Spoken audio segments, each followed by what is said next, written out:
Good evening and very warm welcome to news दर्ज फरियाद। पाकिस्तान में आज एक अफसोसनाक वाक़या पेश आया। वैसे तो हमारी तारीख में बहुत सारे ऐसे अंदोनाक वाक़यात मौजूद हैं, लेकिन अफसोस की बात यह है कि अभी कुछ दिन पहले हमने 14 अगस्त मनाया, सेलिब्रेट किया, और हम बार बार ये याद दहानी कराते हैं कि आपके झंडे में जो सफ़ेद हिस्सा है वो आपकी अक़लियतों के लिए है। हर मुल्क को अपनी अक़लियतों को तहफ़्फ़ुज़ देना ज़रूरी है। जहाँ पर आपको लॉ एंड ऑर्डर का अंदेशा है, जहाँ पर आपको लग रहा है कि मामलात गलत हैं, पाकिस्तान का कॉन्स्टिट्यूशन है, पाकिस्तान की अदालतें हैं, पाकिस्तान की पुलिस है, पाकिस्तान की लॉ एनफोर्सिंग एजेंसीज़ हैं, आप उनका सहारा लेके उनके थ्रू प्रॉपर चैनल से अपना एहतजाज रजिस्टर कराइए। लेकिन घरों को जला देना, लोगों के ऊपर धावा बोल देना, ऐसा करना कि वो डर जाए अपने मज़हब की वजह से, अपने मज़हब पर अमल करने के लिए, ये किसी भी तरीके से रवैया ऐसा नहीं है जो कि जिंदो कौम को होता है, ऐसा नहीं है जो कि हमें सिखाया गया है। अफसोसनाक वाक़या, मुश्तइल मुज़ाहिरीन ने आज मसीह आबादी पर धावा बोला, जड़ामाला फैसलाबाद में मुतअद्दिद गिरजा घरों को नजर आतिश कर दिया, क्योंकि एक मुबैना ख़बर वहाँ पे फैलाई गई थी नाउज़ बिल्लाह कुरान पाक की बेहुरमती के हवाले से। सो मामलात इतने बिगड़े कि फिर नेजर्स को वहाँ पर बुलाना पड़ा। मैं आपको BBC की रिपोर्ट दिखाती हूँ जो इस वाक़े को कैटेगोरिकली बयान करते हैं। वो ये कह रहे हैं कि एहतजाज का ये सिलसिला बुध की सुबह उस वक्त शुरू हुआ जब ईसा नगरी नामी इलाके में चंद नौजवानों की जानिब से कुरान के औराक की मुबैना बेहुरमती की इतलात गर्दिश करने लग गईं। सुबह 9 बजे के करीब मुश्तइल अफराद सिनेमा चौक के पास इकट्ठे होने लगे। मुश्तइल हजूम ने 2 गिरजा घरों को निशाना बनाया। हजूम की जानिब से सबसे पहले ईसा नगरी महल्ले में एक चर्च को मुश्तइल अफराद ने उसके ऊपर घुस कर तोड़ फोड़ की। उसके बाद जड़ामाला के गिरजा घरों के इंचार्ज फादर खालिद मुख्तार के मुताबिक शहर में 6 गिरजा घर जला दिए गए, जब उनकी अपनी रहाइश गाह पर भी लोग आए, धावा बोला और उसको नजर आतिश कर दिया गया। फादर खालिद मुख्तार के मुताबिक इस दौरान उन्होंने मुतअद्दिद मरतबा पुलिस की हेल्पलाइन पे कॉल की, उनको बुलाने की कोशिश की, लेकिन टू नो अवेल, कोई उसका फ़ायदा नहीं हुआ। Bishop church of Pakistan bishop Azad Marshall ने एक ट्वीट की और वो ट्वीट बड़ी हेवली सर्कुलेट हुई, और उसके बाद इस वक्त जो प्राइम मिनिस्टर हैं, caretaker prime minister of Pakistan, उन्होंने उसको एड्रेस किया और उसका जवाब भी दिया। ट्वीट क्या है वो भी देख लीजिए। बिशप कहते हैं कि जब मैं ये लिख रहा हूँ तो लफ्ज़ कम पड़े हैं, हम जड़ामाला के वाक़े पर गहरे दुख में हैं। जब मैं ये पैगाम लिख रहा हूँ तो इस वक्त चर्च की इमारत को जलाया जा रहा है, बाइबल की बेहुरमती की गई है और मसीहों को अजियतें दी गई हैं, इन पर कुरान पाक की बेहुरमती करने का इल्ज़ाम लगाया गया है। हम इंसाफ का मुतालबा करते हुए कानून नाफिज करने वाले इदारों से फौरी कार्रवाई का मुतालबा करते हैं। निगरान वज़ीर आज़म अनवारुल हक काकड़ ने वाक़े की शदीद मज़म्मत की है और उन्होंने इसमें मुलविस अफराद के खिलाफ कार्रवाई करने का हुक्म भी दे दिया है। जो ट्वीट थी बिशप की, उसके जवाब में उसको एड्रेस किया, उसको कोट किया प्राइम मिनिस्टर ऑफ पाकिस्तान ने। उन्होंने कहा, जड़ामाला से सामने आने वाले मनाज़िर देखकर मैं शदीद परेशान हूँ। कानून की खिलाफ वर्जी करने वालों और अक़लियतों को निशाना बनाने वालों के खिलाफ सख्त कार्रवाई की जाएगी। तमाम कानून नाफिज करने वाले इदारों से कह दिया गया है कि वो मुजरिम को पकड़ कर इंसाफ के कटहरे मिलाएंगे। यकीन रखिए कि हुकूमत पाकिस्तान बराबरी के बुनियाद पर हमारे जो सिटीजन्स हैं उनके साथ खड़ी हैं। This is what the prime minister said. हमारे साथ हमारे रिपोर्टर मौजूद है जो आज इसको सारा दिन कवर करते रहे हैं, औरंगजेब मलिक साहब। Thank you so much. Malik साहब, इस वक्त क्या सूरत हाल है वहाँ पर, कुछ हालात काबू में आए हैं? जी मैडम, बहुत बहुत शुक्रिया। सबसे पहले तो मैं ये आपको बता दूं कि आज का जो अफसोसनाक, इंतहाई अफसोसनाक जो वाक़या पेश आया है, ये आज की हमारी जो फैसलाबाद की इंतजामिया है और इसके साथ साथ जो अमन कमेटियां हैं, मजहबी रवादारी की कमेटियां हैं, ये तमाम तर जो आज के जो जिम्मेदारान हैं वो आज बिल्कुल फेल नजर आए हैं। बिल्कुल उनकी कारकर्दगी जो है वो उस कदर नजर नहीं आई जिस तरह जो होनी चाहिए थी। अगर एक मामला बन गया था तो उसको किस तरह कंट्रोल करना चाहिए था, इसके ऊपर कोई भी फैसलाबाद की इंतजामिया की कोई कह लें कि प्लानिंग जो है वो बिल्कुल फेल हुई या फिर वो नाकाम हो गए। तो अभी सारा दिन जो है वो एहतजाज यहाँ पे होता रहा, और एक नहीं, मेरा ख्याल अभी तक की जो इब्तदाई रिपोर्ट है तकरीबन 5 चर्च जो हैं शहर के अंदर, जहां पर जो है वो आग लगाई गई है और तकरीबन 50 से जायद घर हैं वो इस ईसा नगरी के जो शहर में हैं उनको जो है वो जलाया गया। मामला सुबह फजर की नमाज के बाद पेश आया और वहां पे جو ہے وہ کچھ لوگوں نے جو نماز پڑھنے جا رہے تھے انہوں نے دیکھا کہ مبینہ طور پہ وہاں پہ قرآن پاک کی نعوذ باللہ بے حرمتی کی جا رہی ہے، اور کچھ اس طرح کے الفاظ جو کہ انتہائی نامناسب ہیں کہ وہ قرآن پاک کے اوراق کے اوپر نعوذ باللہ لکھے گئے تھے، اور ایک تحریر بھی تھی جو ملک کہ صاحب یہ بتائیے گا کہ اسسٹنٹ کمشنر کے جو گھر کا جو ریزیڈنس ہے اس کو بھی جلا دیا گیا، جلاؤ گھرائے کا واقعہ ہوا، وہ کیسے ہوا ہے؟ جی وہ بھی بالکل آپ کی بات صحیح ہے۔ وہ اس طرح ہوا ہے کہ جو یہاں کے اسسٹنٹ کمشنر ہیں ان کا نام تھا شوکت سندھو، وہ بھی کرسچن کمیونٹی سے تعلق رکھتے تھے۔ جب یہ معاملہ بڑھتا جا رہا تھا تو اسسٹنٹ کمشنر پولیس کی نفری کے ساتھ وہاں پہ پہنچے، اور وہ جو کرسچن کمیونٹی کے کچھ لوگ تھے ان کو پروٹیکٹ کرتے ہوئے وہاں سے اپنی گاڑی میں بٹھا کر لے گئے۔ تو جیسے ہی مشتل مظاہرین کو یہ پتا چلا کہ اسسٹنٹ کمشنر ان کو پروٹیکٹ کر کے وہاں سے لے کے جا رہے ہیں، تو مظاہرین نے جو ہے وہ اسسٹنٹ کمشنر کے دفتر کا بھی گھیراؤ کر لیا، اور وہاں پر بھی جو ہے وہ آگ لگا دی، اور وہاں پر بھی جو کافی احتجاج کرتے رہے۔ تو یہ جب کیونکہ ان کو یہ پہلے ہی پتا تھا کہ اسسٹنٹ کمشنر بھی کرسچن کمیونٹی سے تعلق رکھتے ہیں، تو ان کو یہ لگا کہ یہ جو ہے باقاعدہ ان لوگوں کو پروٹیکٹ کر رہے ہیں، تو اس وجہ سے وہاں اسسٹنٹ کمشنر کے آفس کو بھی جلایا گیا۔ تو یہ معاملہ ابھی تک سارا دن جو ہے وہ اسی طرح چلتا رہا ہے۔ پولیس کی بھاری نفری بھی تعینات تھی، شیلنگ بھی ہوئی ہے، پولیس نے مظاہرین کو مشتل کرنے کے لیے ہوائی فائرنگ بھی کی ہے، لیکن مظاہرین ابھی بھی جو ہے وہ وہیں پہ بیٹھے ہوئے ہیں۔ ملک صاحب اگر اجازت دیں، مذہب صاحب ہمارے ساتھ موجود ہیں۔ مذہب صاحب 2013 میں لاہور میں جوزف کالونی کا واقعہ پیش آیا، اس سے پہلے 2009 میں فیصل آباد کی تحصیل گوجرا میں واقعہ پیش آیا، اور بھی بہت سارے متعدد واقعات ہیں۔ خود جا کے میں نے کوریج کی ہے مختلف علاقوں سے، ایک کرسچن کپل کو جلا دیا گیا تھا، گھروں کو جلا دیا گیا تھا۔ یہ خطرناک پیٹرن ہے جو آپ کو وہی نظر آتا ہے بار بار۔ آج جو ہوا ہے یہ کیسے وقت میں ہوا ہے جب پاکستان میں ایک وائڈ بھی ہے، نگران سیٹ اپ ابھی ظاہر ہے اپنے پیر بھی نہیں جما سکا، ویسے ہی وہ نگران سیٹ اپ ہوگا، ان کے کیبنٹ نہیں بنی، پتہ نہیں اس میں کون کون ہے۔ سو اس وائڈ کا فائدہ بھی اٹھایا ہے کچھ شر پسند عناصر نے، what do you think؟ شکریہ فریاد۔ نہیں، میرا خیال ہے دیکھیے جب غیر ریاستی عناصر کو ریاست اپنے سے زیادہ طاقتور بنا دیتی ہے تو پھر ریاست بے بس ہو جاتی ہے۔ یہ پاکستان کی 30-40 سال کی کہانی ہے۔ آپ نے غیر ریاستی عناصر جتوں پہ جتے کھڑے کر دیا، آپ نے کبھی مجاہدین بنا کر، کبھی کسی اور نام سے بنا کر، تو آپ نے جو مائنڈ سیٹ ڈیولپ کیا ایکسٹریمزم کا، یہ سارے اس کے فال آؤٹ سے ہیں۔ آپ اس میں کوئی ایک واقعہ نہیں اٹھا لیں، آپ دیکھ لیں اس سے بہتر واقعات، آپ مشال خان کا واقعہ اٹھا لیں، آپ سیالکوٹ والا واقعہ اٹھا لیں، ابھی آپ نے لاہور والے واقعے کی ذکر کیا، اور کئی واقعات ہیں۔ اور اس سے ہٹ کے بھی یہ تو بڑے واقعات ہیں تو ہمیں پتہ چل جاتے ہیں، بہت سے ایسے واقعات ہیں جو شاید ہماری نظر سے گزرتے ہی نہیں، ہوتے ہی نہیں ہیں۔ لیکن آپ پوری اپروچ دیکھیں تو جو آپ دھرنے دیکھ لیں، ماضی میں دھرنے دیکھ لیں، اس میں تو جو نان اسٹیٹ ایکٹرز ہیں، جب وہ اسٹیٹ سے زیادہ طاقتور ہو اور جو انہیں طاقتور بنانے میں اسٹیٹ بذات خود ملوث ہو، اس مائنڈ سیٹ کو ڈیولپ کرنے میں اسٹیٹ خود ملوث ہو، تو پھر یہی واقعات ہوتے ہیں، پھر اس طرح کے واقعات ہوتے ہیں، کیونکہ لوگ ظاہر جو ہے لوگوں کو آپ نے ایک خاص مزاج لوگوں کا بنا دیا ہے، وہ ریئیکٹ کرتے ہیں، اس ریئیکشن میں وہ ہو جاتا ہے۔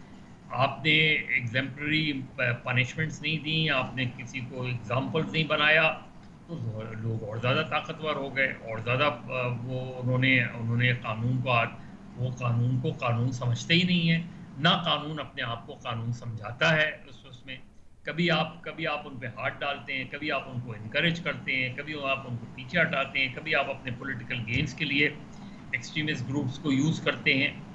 تو اس کے بعد آپ یہ کیسے ایکسپیکٹ کر سکتے ہیں کہ اس طرح کے واقعات نہ ہوں؟ یہ اس سے زیادہ بڑے واقعات ہو سکتے ہیں، اس سے زیادہ خوفناک صورتحال بن سکتی ہے، کیونکہ ہم نے ایک بڑی تعداد کو اس جانب راغب کر دیا ہے۔ ہم نے انتہا پر آپ دیکھ لیں کہ جو اے پی ایس والا واقعہ ہوا، اس کے بعد ہم نے نیشنل ایکشن پلان کے تحت کیا کیا؟ کچھ بھی نہیں کیا، زیرو کیا ہم نے۔ ہم ایک بیان جاری کر دیتے ہیں، اس وقت کے وزیر اعظم، ہر وقت کے وزیر اعظم ایک بیان جاری کر دیتے ہیں، اس کے بعد کیا کرتے ہیں؟ ہم کچھ بھی نہیں کرتے۔ یہ بھی واقعہ ہم ابھی ڈسکس کر رہے ہیں، 2-4 روز ڈسکس کریں گے، اس کے بعد ختم ہو جائیں گے، well wait for another incident۔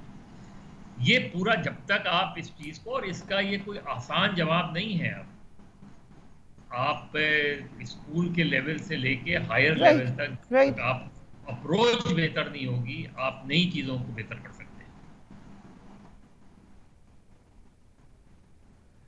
سو اگر اجازت ہے مظہر صاحب، رضا رومی صاحب بھی ہمیں جوائن کریں. رضا رومی صاحب، انٹرنیشنلی بار بار پاکستان میں مائنورٹیز کے حوالے سے بات کی جاتی ہے اور پھر ہم اس وقت بڑا اعتراض کرتے ہیں کہ پروپیگنڈا ہو رہا ہے، غلط بات ہو رہی ہے. ہم آبویسلی ہمارا سٹانس ہے کہ اقلیتوں کو پورا حق ہے کہ وہ اپنی زندگی گزارے آزادی کے ساتھ. اینڈ دین جب اس قسم کے واقعات انٹرنیشنلی فلیش ہوتے ہیں، how does the world react? جی فریحہ، میں یہی آپ سے ایک اور جگہ پہ تھا تو میں یہی بات کر رہا تھا. آج صبح سے میں انٹرنیشنل پریس کو دیکھ رہا تھا اور ٹاپ سٹوری یہی تھی. رائٹرز ہو یا دیگر آؤٹ لیٹس ہوں، ہر جگہ ہیڈ لائن لگی ہوئی تھی. اور میں یہی سوچا تھا کہ دیکھیے، ہر وقت ہم اسی چکر میں رہتے ہیں جی، ہمارا امیج خراب نہ ہو دنیا میں، ہمیں لوگ کیوں برا کہتے ہیں، ہمارے خلاف پروپیگنڈا کیوں ہے، اس کا توڑ کیا جائے. کبھی 5th جنریشن وارفیئر کے سپاہی بناتے ہیں، کبھی 6th جنریشن کے بناتے ہیں. اور مسئلہ جوں کا توں رہتا ہے کہ جو فنڈامنٹلز ہیں، جو اسٹرکچرل ایشوز ہیں ہمارے معاشرے کے. دیکھیے آج کا یہ جو افسوسناک واقعہ جو ہے، یہ کوئی پہلا تو نہیں ہے فریحہ. آپ کو بھی یاد ہے کہ پنجاب میں کتنے اٹیکس ہوئے ہیں. اس سے پہلے جو ہے یوحنا آباد ہو یا دیگر ٹوبا ٹیکسنگ میں ہو یا اور جگہوں پر ہو، تو اس طرح کی پشاور میں چرچ پہ اٹیک ہو. اور پرابلم کیا ہوا ہے کہ ان تمام اٹیکس کو دیکھ لیجئے اور فریحہ کسی کو اس میں سزا نہیں ہوئی. اب سزا نہیں ملتی کسی کو، وہ لوگ نکل جاتے ہیں جو بھی ریزن ہوتا ہے، تو اس کے بعد آپ ایک کلچر آف امپیونٹی بنا دیتے ہیں، یعنی کہ آپ کو کھلی چھوٹ حاصل ہے کہ آپ جو مرضی کریں. اور بستیاں کی بستیاں چلا دی گئی. دیکھیں آپ کو یاد ہوگا گوجرا میں ایک بڑا سیریس واقعہ ہوا تھا. گوجرا کوئی اتنا دور نہیں ہے جڑا والا سے، مطلب وہی صوبہ ہے، وہی وسطی پنجاب کا علاقہ ہے. اور اس میں 60 گھر جو ہیں وہ جلا دیے کرسچن آبادی کے.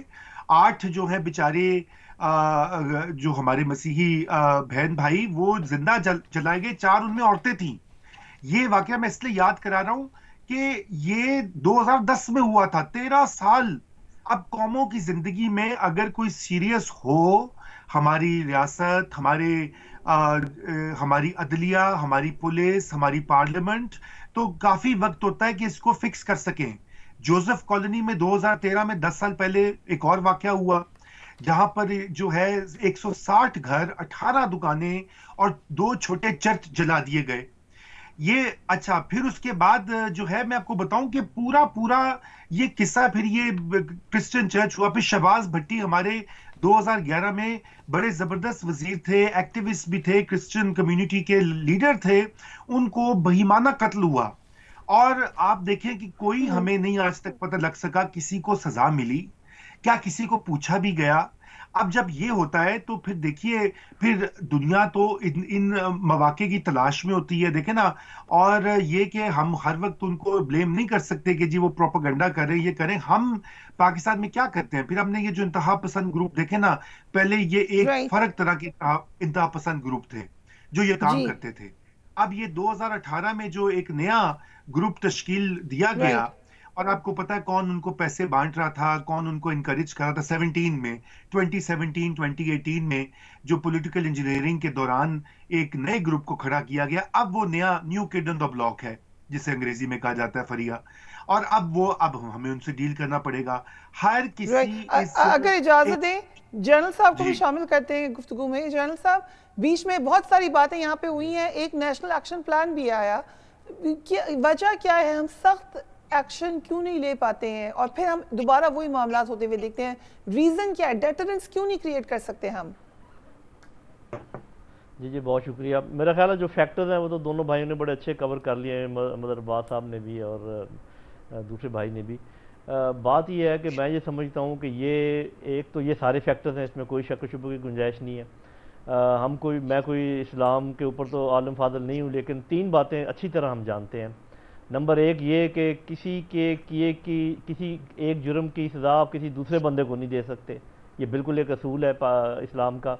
دوسری بات یہ ہے کہ جو باقی مذاہب ہیں ان کے عبادت گاہیں، ان کی کتابیں ہمارے لیے مقدس ہیں، ہم ان کی بے حرمتی نہیں کر سکتے، یہ پکا اصول ہے اسلام کا.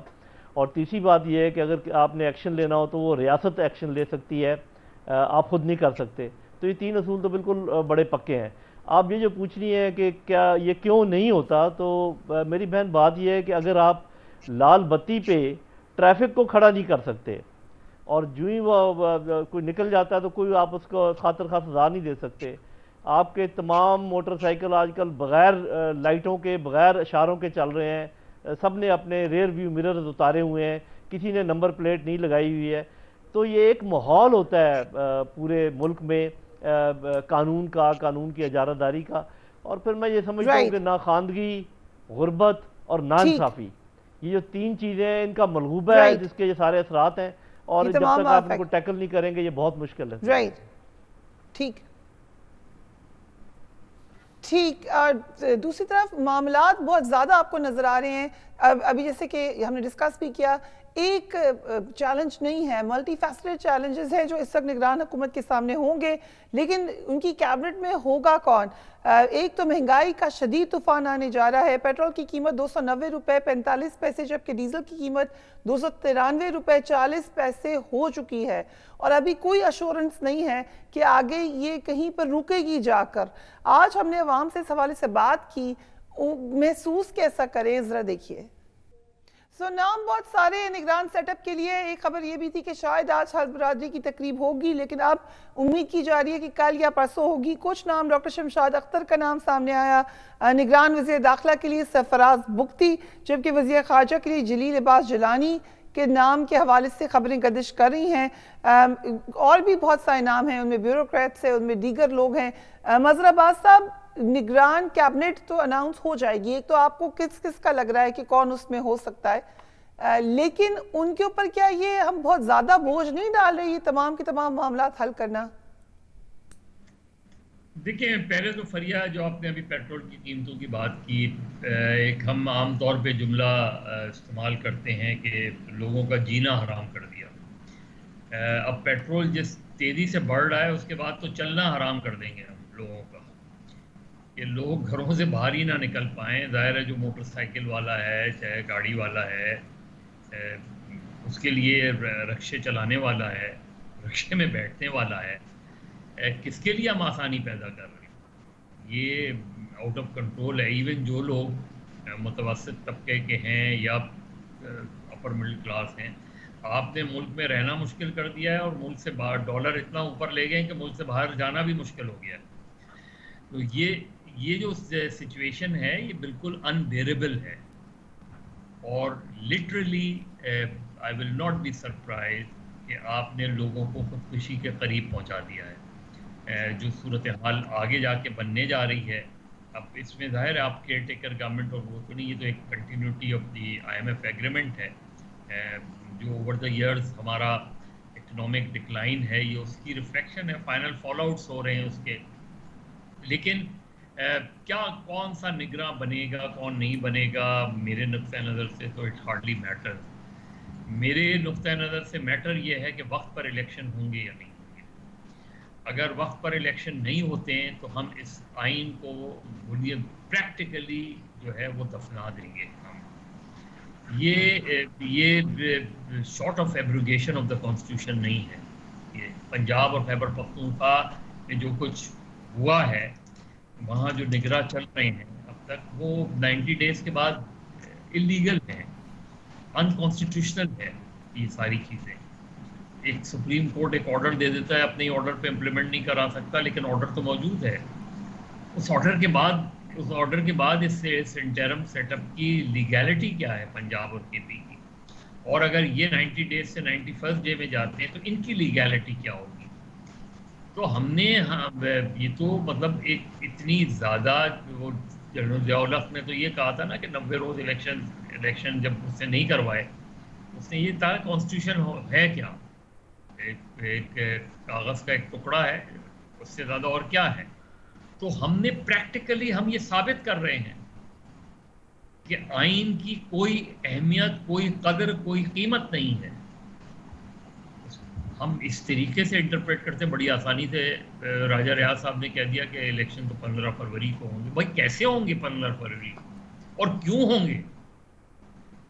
मतलब हैरान कन बयानात हैं, आसानी से इंटरप्रेट किए जा रहे हैं कि जी ये हो जाएगा इसलिए ज़रूरी है। भाई स्पेसिफिक एक तो चीज़ होती है ना, मे भी और वो लिखा होता है, यहाँ स्पेसिफिक लिखा हुआ है, उसमें कोई अगर मगर नहीं है। अगर असेंबली वक्त पे डिसॉल्व होती है तो 60 डेज, वक्त पे डिसॉल्व नहीं होती तो 90 डेज। मतलब इससे हट के कोई चीज़ लिखी हो तो बता दें। तो मेरे नुक्ता नज़र से तो मेरे लिए रेलेवेंट है जो भी कैबिनेट। ठीक। जनरल साहब, निगरान हुकूमत आई, लेकिन ये बात ठीक कह रहे हैं मज़हर साहब कि हमें कुछ पता नहीं है कि इलेक्शन होंगे कब। सेनेटर रज़ा रब्बानी ने आज इलेक्शन की तारीख के हवाले से कंसर्न शो किया, जिस पे सवाल उठा कि पहले ये कंसर्न नहीं शो किया गया, जैसे प्रोविंशियल असेंबलीज का मामला था। शाह महमूद कुरैशी साहब ने भी निगरान वज़ीर आज़म को ख़त लिख दिया है और कहा है कि 90 डेज़ में आप इलेक्शन कराएं। कुछ मैं आपको पार्ट पढ़ देती हूँ उस ख़त का। कहते हैं, मुल्क दस्तूर की मुकम्मल तबाही के दहाने पर खड़ा है। साबिक हुक्मरानों ने तहरीक इंसाफ को इंतखाबी दौड़ से बाहर करने की नीयत से रियासती इदारों का बेदरीक इस्तेमाल किया। सरबराह आगे उन्होंने फिर और दीगर बातें लिखी हैं, वो आप देख सकते हैं। लेकिन क्या ये एक जो टैसिट अंडरस्टैंडिंग है कि इंतखाबात नहीं होंगे वक्त पर, आपको भी लगता है कि ऐसा ये ओपनली कहा जा रहा है कि ये निगरान सेटअप लग नहीं रहा कि ये 1 साल से कम मुद्दत करेगा? जी देखें, पहली बात तो ये है कि मेरे ख्याल निगरान सेटअप में वैसे तो बज़ाहिर अभी तक 2 चेहरे जो आए हैं वो अच्छे ही हैं, लेकिन देखना ये है कि क्या वो इंडिपेंडेंटली मूव करते हैं या किसी के कहने में ये सारा काम करते हैं। तो उससे सारा मामला ठीक हो जाए, पता चल जाएगा कि क्या होने वाला है। मदर अब्बास साहब ने बड़े वादे तरीके से बता दिया कि कॉन्स्टिट्यूशन तो वायलेट हो चुकी, वो दीवार तो टूट गई। देखिए ना, अगर ये इंटरेस्टेड होते अर्ली इलेक्शंस में तो इन्होंने 90 दिन क्यों दिए, 60 दिन क्यों नहीं होने दिए, मतलब उसको टाइम पर क्यों नहीं डिसॉल्व होने दिया, पहली बात। फिर ये कि जब सेंसस का रिजल्ट आखिरी दिनों में क्यों इंडोर्स किया पहले क्यों, ताकि ज़्यादा टाइम लग जाए इसमें जहाँ तक ये इलेक्शन कमीशन है। तो ये सारी चीज़ें हैं अपनी जगह पर। तो मैं तो ये समझता हूँ कि जब हम देखते हैं कि पहले जब वायलेशन हुई कॉन्स्टिट्यूशन की, ना आसमान गिरा ना ज़मीन फटी, तो इसका ये मतलब है कि जिन्होंने वो वायलेट किया उनको अब वो और शेर हो गए कि यहाँ तो ना आसमान गिरता है ना ज़मीन फटती है, तो वो आगे क्यों वायलेट नहीं करेंगे। तो मुझे तो मेरा अपना अंदाज़ा ये है कि ये जो फरवरी की डेट दे रहे हैं ये भी एक इंटरम डेट दे रहे हैं ताकि आप और मैं एकदम परेशान ना हो जाएं। होना तो ऐसे ही चाहिए जैसे मदर अब्बास साहब कह रहे हैं कि वक्त पर होने चाहिए, बल्कि 60 दिन के अंदर अंदर होने चाहिए। ज़रूरी तो नहीं कि 90 दिन तक जाना है, लेकिन मेरा अपना अंदाज़ा ये है 2 से 3 साल इलेक्शन नहीं होते। उसकी एक तो ये वजूहत है जो मैंने आपको बता दी। दूसरे, जो जब भी आपने देखा होगा जो कुछ पंजाब हुकूमत कर रही है वो बड़े बड़े मंसूबे आगे बढ़ा रहे थे, अब कुछ और बड़े बड़े मंसूबे शुरू हैं, एग्रीकल्चर के हैं, ये माइंस हैं, इस किस्म के हैं। तो जब तक ये फ्लावर नहीं होते मेरा नहीं ख्याल कि ये इलेक्शन होने जाएंगे। और दूसरी बात ये है कि जब तक ये महसूस नहीं कर लेते कि एक बहुत ओवरवेलमिंग मेजॉरिटी जो एक पार्टी के पास है, चाहे उस पार्टी का स्ट्रक्चर टूट भी गया है, जब तक कोई ऐसा बैलेंस नहीं नज़र आता इनको कि उनके खुले आम हारने के चांसेस जब तक पैदा नहीं होते, इलेक्शन होने बहुत मुश्किल मुझे नज़र आ रहे हैं। बाकी अल्लाह बेहतर जानता है। राइट। अगर इजाजत दें, कुछ डेट्स जैसे कि अभी मज़हर साहब ने भी कहा खुद अनाउंस की जा रही है इलेक्शन के हवाले से। पहले देखिए राजा रियाज साहब ने क्या डेट दी है। रज़ा रूमी, मैं चाहती हूँ कि आप ही एक डेट दें। अब जब ओपन सीजन है, हर कोई डेट दे रहा है, तो आप भी एक डेट दें। देखिए, मैं डेट तो कहाँ दे सकते। देखिए फरिया, इसकी जरा जो है ना थोड़ी सी इसको ब्रेक डाउन कर लेते हैं। अभी जो काउंसिल ऑफ कॉमन इंटरेस्ट का जो इजलास हुआ था अगस्त के शुरू में, उसमें उन्होंने कहा कि जी नई मर्दमशुमारी के मुताबिक हल्का बंदियां होंगी और फिर इलेक्शन होंगे। अब वो प्रोसेस जो है वो कंप्लीट होता है तकरीबन 3 महीने उसको कम से कम चाहिए, 120 दिन का, और 30 दिन कंप्लेंट्स वसूल की जाती हैं। तो 120 दिन का प्रोसेस है। उसके बाद 1 महीने का शेड्यूल होता है, 1 से 2 महीने का। तो ये जो अगर तो नई हल्का बंदियों के ऊपर के साथ इलेक्शन होंगे, फिर तो ये तकरीबन 6 माह का आप समझ लीजिए कि पूरा प्रोसेस है। यानी कि जो मार्च की बात कही जा रही थी वही लग रही है फरवरी के एंड में या मार्च के शुरू में। मगर अब यहाँ पे सवाल ये पैदा होता है, जैसे आपने देखा कि सुप्रीम कोर्ट में ये चैलेंज हो गया है ये वाला फैसला, और इसमें एक सुकुम भी है कि काउंसिल ऑफ कॉमन इंटरेस्ट जो है उसमें 2 वज़राए आला जो थे वो मुंतखब नहीं बल्कि वो निगरान वज़राए आला थे, तो क्या उनकी लीगैलिटी जो है as members of council of common interest intact है? इसके ऊपर फैसला सुप्रीम कोर्ट ने करना है। सुप्रीम कोर्ट एक जजमेंट पहले दे चुकी है अलबत्ता, जिसमें उन्होंने कहा था कि निगरान जो वज़राए आला है वो मुंतखब वज़ीर आला नहीं हो सकते। ये तो है फैक्ट्स। अब आइए कि आगे क्या होगा। आगे बहुत ये डिपेंड करता है कि जो नए आने वाले चीफ जस्टिस हैं सितंबर में, जो कि संभाल रहे हैं सुप्रीम कोर्ट की क़यादत, वो इसके ऊपर क्या कौन सा बेंच बनाते हैं, फुल कोर्ट बिठाते हैं। मैं ज़ाती तौर पे समझता हूँ कि वो फुल कोर्ट बिठाएंगे, और फुल कोर्ट गालिबन इलेक्शन में किसी गैर ज़रूरी इल्तवा की इजाज़त नहीं देगा। इसलिए हमें बहुत उम्मीद है कि सुप्रीम कोर्ट ऑफ पाकिस्तान जो है उसका एक फुल कोर्ट का बेंच। याद रखिए कि पहले जो फैसले थे जिनके ऊपर हम परेशान हैं, हमें तशवीश भी है, वो एक मनपसंद बेंचेस या कंट्रोवर्शियल बेंचेस के थ्रू आ रहे थे। 3 मेंबर बेंच था, हर केस वही फैसला कर रहा था, कोई अबाउट 60-70%। एक ट्वीट मैं आपके सामने रखना चाहती हूँ रज़रूमी, ये ट्वीट है सेक्रेटरी एंटनी ब्लिंकन की। वो कह रहे हैं congratulations to new Pakistan interim prime minister Anwar Kakar as Pakistan prepares for free and fair elections in accordance with its constitution and the rights to freedom of speech and assembly. We will continue to advance our shared commitment to economic prosperity. ये अभी तकरीबन 1 घंटा पहले की ये tweet है। How do you look at that? जी देखिए ये एक रूटीन की ट्वीट है। मुझे इसमें नहीं लगता कि कोई बहुत ज्यादा इसमें कोई गैर मामूली बात है। देखिए वो जो भी एडमिनिस्ट्रेशन आती है, अमरीकी हुकाम जो है उनके साथ काम करते हैं, क्योंकि एक पाकिस्तान के बड़े दरीना ताल्लुकात हैं। तो अब जाहिर बात है इसमें जो इंडिकेशन है कि पाकिस्तान में फ्री एंड फेयर इलेक्शंस, ये आप समझ सकती हैं कि उसमें उन्होंने ये भी कहा है कि फ्रीडम ऑफ स्पीच और असेंबली जो है वो उसकी फ्रीडम की भी उन्होंने बात की है, जहां पे तशवीश जाहिर की गई है। अमेरिका में बहुत लॉबिंग भी हो रही है, आपको पता ही है इसके बारे में। तो यकीनन इंटरनेशनल कम्युनिटी तो यही चाहेगी, हमारे चाहे यूरोपियन यूनियन के ऑब्जर्वर्स हों वो या अमेरिका हो, बरतानिया हो, वो सभी ये चाहेंगे कि पाकिस्तान के इलेक्शंस वक्त पर हों।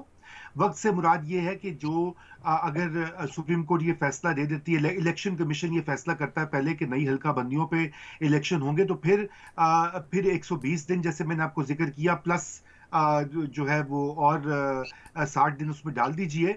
लेकिन अगर वो समझते हैं कि काउंसिल ऑफ कॉमन इंटरेस्ट का सुप्रीम कोर्ट ये कह देता है कि वो नहीं है, आप पुरानी मर्दमशुमारी पे इलेक्शन करवाइए, तो फिर 90 दिन के अंदर करवाने पड़ेंगे। लेकिन उसमें फिर एक जो डेंजर होगा फरिया, वो ये होगा कि जो नए वोटर्स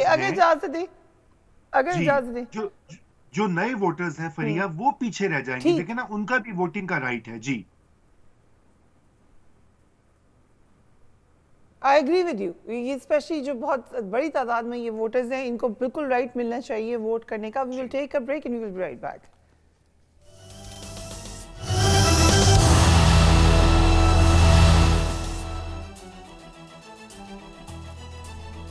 एंड वेलकम बैक। सरबराह तहरीक इंसाफ इस वक्त कई मुश्किलात का सामना कर रहे हैं। आज FIA ने साइफर गुमशुदगी में उनके खिलाफ मुकदमा दर्ज कर लिया है। आज साबिक प्रिंसिपल सेक्रेटरी आजम खान ने साइफर मामले पर FIA को बयान रिकॉर्ड करा दिया है। कल FIA की टीम ने अटक जेल जाकर सरबराह तहरीक इंसाफ से बातचीत की थी और उनका कहना यह है कि क्योंकि खातिर ख्वाह जवाबात नहीं मिल सके, इसलिए अब तकरीबन 1 घंटे तक वो कहते हैं कि उन्होंने तहकीकात की और कोई वाज़ेह जवाब नहीं आया, इसलिए अब साइफर गुमशुदगी पर भी मुकदमा दर्ज कर लिया गया है। इस्लामाबाद हाई कोर्ट से PTI के लिए एक अच्छी खबर ये आई कि जो गिरफ्तारी थी शादाना गुलजार की और शहरयार आफरीदी की, उस पर उनकी रिहाई का हुक्म दिया गया। जो ऑब्जर्वेशंस थी वहाँ पर जज साहब ने, वो भी बड़ी इंपॉर्टेंट है। एक और इंटरेस्टिंग बात, ये इंटरेस्टिंग कह लें या अफसोसनाक कह लें, PCB ने एक हैरत अंगेज कारनामा सर अंजाम दिया है। जो क्रिकेट के मैदान में पाकिस्तान की कामयाबियों का प्रोमो बनाया, अच्छा क्या बनाया, लेकिन आप उसमें से मामला इरेज कर कैसे सकते हैं। 92 के वर्ल्ड कप का जिक्र किया गया, मगर 92 के वर्ल्ड कप जीतने वाले कप्तान को मिटा दिया गया, ओमिट कर दिया गया। साबिक कप्तान वसीम अकरम ने PCB की जानिब से साबिक कप्तान जिन्होंने 1992 की तस्वीर में 92 में पाकिस्तान को वर्ल्ड कप जितवाया था, ओमिट करने पर एक ट्वीट की है وہ کہہ رہے ہیں श्रीलंका पहुंचने से पहले तवील परवाज़ों और घंटों की ट्रांजिट के बाद मुझे अपनी ज़िंदगी का सबसे बड़ा झटका उस वक्त लगा जब मैंने पाकिस्तान क्रिकेट की तारीख पर पीसीबी का short clip minus the certain captain देखा। सियासी इख्तलाफात अपनी जगह, लेकिन बहरहाल वो आलमी क्रिकेट के लेजेंड हैं। उन्होंने अपने दौर में पाकिस्तान को एक मजबूत यूनिट के तौर पर तैयार किया और हमें एक रास्ता दिखाया। पीसीबी को ये वीडियो डिलीट करके माफ़ी मांगनी चाहिए। मज़हर अब्बास साहब, आप तो क्रिकेट को बड़ा सीरियसली फॉलो करते हैं, 92 का वर्ल्ड कप यकीनन आपने इसी तरीके से फॉलो किया होगा, आपके ख्याल से क्यों किया है पीसीबी ने ये? एक काम और पीसीबी को करना चाहिए, आईसीसी को लिखें कि 92 के वर्ल्ड कप के विनर्स को स्क्रैप कर दें। जहाँ जहाँ वो रिकॉर्ड में उस वक्त के वर्ल्ड कप के कप्तान का नाम है उसको मिटा दें। और भी जहाँ जहाँ, क्योंकि कहीं भी जिक्र आ सकता है 92 के वर्ल्ड कप का, तो आप ये समझें कि पाकिस्तान की तरफ से ये पीसीबी लिख दे कि 92 का वर्ल्ड कप हुआ ही नहीं था। ये इतनी ज़्यादा गिरी हुई हरकत है, ये इतनी ज़्यादा नीच हरकत है कि इस पर माफ़ी तो वसीम अकरम जाहिर है बहुत बड़ा प्लेयर है, वसीम अकरम ने उन्होंने कहा माफ़ी, मतलब ये क्रिमिनल है। आप हिस्ट्री को स्क्रैप कैसे कर सकते हैं?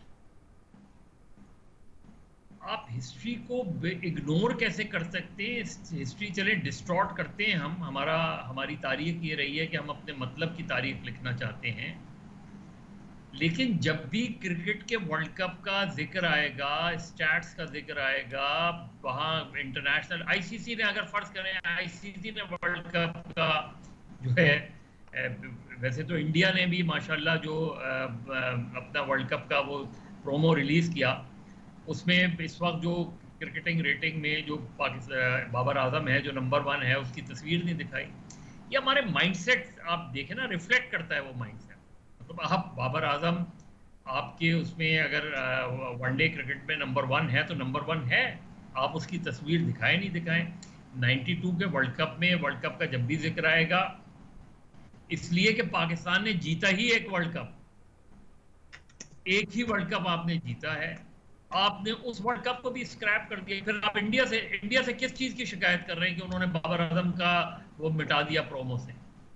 फिर इसका मतलब है इंडिया ने ठीक किया, उन्होंने भी हटा दिया बाबर आजम को, इसलिए कि उनको पाकिस्तान के प्लेयर को नहीं दिखाना था। हमने अपने कप्तान को नहीं दिखाया। यानी मैं तो हैरान हूं कि इस लेवल तक हम गिर सकते हैं। ज़का अशरफ साहब की जो भी अपनी वाबस्तगियाँ होंगी, ये जिसका भी फैसला है, मेरा ख्याल है कि पीसीबी को जो है पाकिस्तान के लोगों से माफ़ी मांगनी चाहिए, छोड़े इंटरनेशनल उसमें, क्योंकि उसके बाद आप वो अपना राइट एक्सरसाइज नहीं कर सकते जो आपने इंडिया से प्रोटेस्ट किया कि आपने बाबर आजम को उसमें क्यों नहीं शामिल किया और तंग नजरी का मुजाहरा किया। उन्होंने तो तंग नजरी का मुजाहरा किया, हमने तो अपने जो उस 92 के कप्तान है उसका जिक्र नहीं किया, तो हम अपने बारे में क्या फैसला करेंगे? शेमफुल। ठीक। जनरल साहब, साइफर के मामले में आपको लग रहा है कि अब ये गंभीर सूरत हाल इख्तियार करेगा, बहुत सीरियस मामला हो सकता है ये साबिक कप्तान के लिए, साबिक प्राइम मिनिस्टर के लिए? जी, मेरा अपना अंदाज़ा तो ये है कि ये सीरियस सिर्फ उनके लिए नहीं होगा और बहुत सारे लोगों के लिए होगा, और मैं आपको उसकी वजह बता देता हूँ। देखिए, साइफर जब आता है तो वो एनक्रिप्टेड फॉर्म में होता है, यानी कि वो सीक्रेट लैंग्वेज में होता है और वो तो गुम हो ही नहीं सकता। उसकी तो कॉपी वहीं पर फॉरेन ऑफिस में रह जाती है, उसका फिर आप समझें कि उसको डिक्रिप्ट किया जाता है या उसको आम लैंग्वेज में चेंज किया जाता है, फिर उसकी नंबर्ड कॉपीज़ होती हैं जो जाती हैं मुख्तलिफ जगहों पर जहाँ भी ज़रूरत होती है। उसके बाद इम्पॉर्टेंट चीज़ ये है कि जो कस्टोडियन है, जिसकी ये जिम्मेदारी है कि साइफर की हिफाजत करे और उसको रजिस्टर में एंट्री करे और अपने पास रखे, वो सेक्रेटरी या प्रिंसिपल सेक्रेटरी या फॉरेन सेक्रेटरी या मिलिट्री सेक्रेटरी, इनकी जिम्मेदारी होती है। वो वज़ीर आज़म की जिम्मेदारी नहीं होती उसकी कस्टडी। वो अगर वज़ीर आज़म को देते हैं, अगर वज़ीर आज़म उसको अपने पास रखना चाहे तो वज़ीर आज़म के दस्तखत लिए जाते हैं कि जी आपने ये कॉपी अपने पास रखी है, और उनसे वापस लेने की जिम्मेदारी फिर उसी सेक्रेटरी की होती है जिसने उनको दिया है। तो ये सिर्फ इमरान खान के लिए प्रॉब्लम नहीं होगा। चैनल साहब वो खुद कह चुके हैं ना, मसला ये हुआ कि उन्होंने खुद कह दिया एक टीवी इंटरव्यू में कि वो मुझसे खो गया, पहले कह दिया मैं ले गया था, खुद ही कह दिया, फिर कह दिया मुझसे खो गया। सो ये तो खुद ऑन रिकॉर्ड स्टेटमेंट दे दी। ये आप ठीक कह रही हैं, इसका तो वो जवाब देंगे, उनको देना पड़ेगा कि खो क्यों दिया, लेकिन जिसने उनके हवाले किया उसको दस्तखत दिखाने पड़ेंगे कि ये मैंने जब दिया था वज़ीर आज़म को, ये उनके दस्तखत हैं। 2 दिन तक मैं इंतज़ार करता रहा, वापस नहीं आया, और फिर ये मैंने किसी को रिपोर्ट किया नहीं किया, ये छोटा मामला नहीं है। टॉप सीक्रेट डॉक्यूमेंट्स हैंडल करने का एक प्रोसीजर है, उसका एक बाकायदा प्रोटोकॉल है जो कि फॉरेन ऑफिस में पड़ा हुआ है। वो मेरा ख्याल वकील निकलवाएंगे और फिर चेक करेंगे कि खुद ब खुद ये किसकी रिस्पॉन्सिबिलिटी है। तो ठीक है, उन्होंने ये कह दिया कि मुझसे खो गया, बट ये रिस्पॉन्सिबिलिटी उसकी कस्टडी की सिर्फ वज़ीर आज़म की नहीं है। ये मेरा रज़ा रूमी साहब, इंटरसेप्ट के जो ऑथर हैं स्टोरी के, ठीक, जो साइफर लीक की स्टोरी है, वो हर उस ट्वीट को एड्रेस करते हैं जहाँ पर कोई ये कहता है कि हो सकता है सोर्स पीटीआई हो या पीटीआई चेयरमैन हो। ये इतना डिफेंसिव होना, यू थिंक इट्स यूजुअल? देखिए, इट्स नॉट यूजुअल, और बात ये है कि फरिया, आपको भी पता है कि ये इसको जैसे कहते हैं ना अंग्रेजी में, माउंटेन बनाना मोल हिल से, बाल की खाल उधेड़ने वाली बात है। अब ये कहानी मेरे ख्याल से इसको अरेस्ट कर देना चाहिए, क्योंकि ये जो लीक भी हुआ है मुबैना तौर के ऊपर, खुद वो इंटरसेप्ट कह रहा है कि जी हम ऑथेंटिकेट नहीं कर सके, हमें कोई कॉन्फर्मेशन नहीं है। उसमें कोई ऐसी चीज तो है नहीं कि जो वो जहाँ पे अमेरिका ये कह रहा हो पाकिस्तान के सफीर को कि हम जो है इमरान खान को बदलना चाहते हैं, हम उसको उतार देंगे या हम इमरान खान को फारिग कर दें। वो ये कह रहे हैं कि आपके मुल्क में जो तब्दीलियां आ रही हैं हम उनका वेट करेंगे, और ये कि उन्होंने ये भी एक्सप्रेस किया है कि उनको उस गवर्नमेंट की पॉलिसीज और जो प्राइम मिनिस्टर की जो पॉलिसी या अप्रोच थी उससे इत्तेफाक नहीं था, वो नहीं उनको पसंद थी। अब ये इस तरह की चीजें होती हैं, जो जबान इस्तेमाल की वो यकीनन अगर वो सच है साइफर, तो वो अनडिप्लोमेटिक थी, जिसका कि एम्बेसडर ने बिल्कुल सही लिखा कि डिमांशे देना चाहिए, जवाब देना चाहिए, और वो दिया भी गया काफी अरसे के बाद। ये सियासी मकासद के लिए इसको प्ले किया गया है अव्वल दिन से, और आज भी उसको यूज किया जा रहा है। लेकिन बदकिस्मती से ये नहीं सोचा जा रहा कि इसमें पाकिस्तान के जो है एक सीक्रेसी का जो एलिमेंट होता है रियासती अमूर में, वो शायद कॉम्प्रोमाइज तो नहीं हो रहा, नंबर 1। और नंबर 2 ये है कि पहले खान साहब मुश्किल में, अब ये एक नया एक मौका मिल जाएगा इस केस के अंदर उनको पकड़ने का। सच्ची बात है, और ये अफसोसनाक बात है, हम इसको सपोर्ट तो नहीं करते, लेकिन यही जो है आगे दिखाई दे रहा है। जी राइट। मज़हबाज साहब, जो नाम निगरान कैबिनेट के हवाले से घूम रहे हैं, उनमें से कौन से आपको लगता है कि एक्चुअली ये लोग होंगे part of the cabinet? And then उस कैबिनेट को देख के क्या लगता है निगरान सेटअप कितने अरसे का है? तो हम पहले सेगमेंट में डिस्कस कर चुके हैं भैया कि मतलब क्या नाम आएंगे और वो क्या जिम्मेदारियां अदा करेंगे। मैंने तो आज इस पे कॉलम भी लिखा है, और अब मैं तो कहता हूँ कि अगर वो मिनिमम चीज़ भी कर सकते हैं, ज़ाहिर है बलूचिस्तान के इशू को तो वो एड्रेस नहीं कर सकते, हालांकि उनका ताल्लुक बलूचिस्तान से है, लेकिन बलूचिस्तान में जो लोग मुंतखब होते हैं या गैर मुंतखब होते हैं वो दोनों ही निगरानी में होते हैं। तो वो बलूचिस्तान के लापता अफराद के लिए कुछ कर सकेंगे, आई डाउट। वो क्या बलूच सेपरेटिस्ट से गुफ्तगू का आगाज़ कर सकेंगे, आई डाउट। जो काम वो कर सकते हैं वो ये कर सकते हैं कि पाकिस्तान की पॉलिटिकल पार्टीज़ को अक्रॉस द बोर्ड वो इनवाइट कर सकते हैं वज़ीर आज़म हाउस में, एक मीसाक सियासत पर गुफ्तगू का आगाज़ कर सकते हैं, उसका एक चार्टर बना सकते हैं, उसमें आप पीटीआई को भी बुलाएं, शाह महमूद कुरैशी को भी बुलाएं और लोगों को भी बुलाएं, उसमें कोशिश करें। देखिए ये टेस्ट होता है। इस वक्त जब अनवारुल हक काकड़ साहब वज़ीर आज़म बने तो बहुत कम उन पर तनकीद आई, लेकिन अगर वो 90 रोज़ में इलेक्शन करा के नहीं जाते, प्रोलॉन्ग करते हैं, तो यही अनवारुल हक काकड़ हिस्ट्री में इनको किस तरह याद रखा जाएगा। मैं तो समझता हूँ कि सिंध में जस्टिस मकबूल बाकर का बड़ा नाम है, बहुत क्रेडिबिलिटी है उनकी, लेकिन मेरा ख्याल है कि उनको अगर 90 रोज़ में इलेक्शन नहीं होते तो उन्हें इस्तीफ़ा दे के चला जाना चाहिए। देखिए फखरुद्दीन जी इब्राहिम साहब को 88 में जब गवर्नर बनाया तो आर्टिकल 58(2) भी कॉन्स्टिट्यूशन का हिस्सा था, चाहे वो जनरल ज़िया-उल-हक ने उसमें इंक्लूड किया था।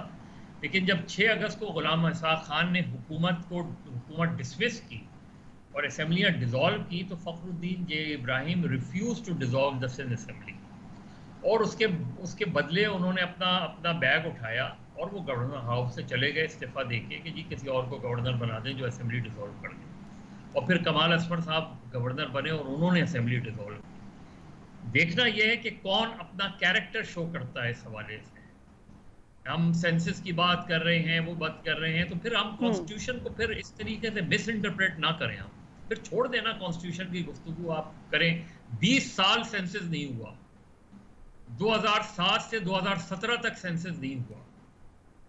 उस वक्त हमने ये पॉइंट्स रेज ही नहीं किए कि जी उसके बाद तो सारी चीज़ें इलीगल हुई ना। फिर अगर आपने राइट ऑफ फ्रेंचाइज को नहीं वो एक्सरसाइज किया उसमें, तो ये बहस छोड़ें, इस गुफ्तगू को वो करें, आप कराएं इलेक्शन 90 रोज में, जो नई बॉडी आए, जो नई मुंतखब।